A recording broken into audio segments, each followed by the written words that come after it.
香港人要點樣喺小紅書上面開店呢？我哋整理咗過往服務香港商家嘅經驗，分享俾大家。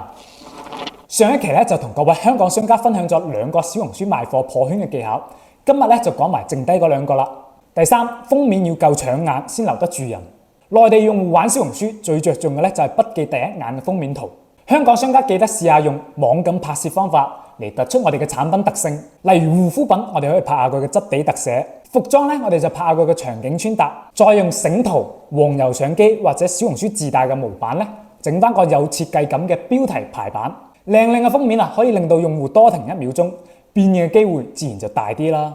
第四，我哋鋪筆記嘅頻率咧要穩定，筆記越多，我哋嘅曝光機會咧就越大。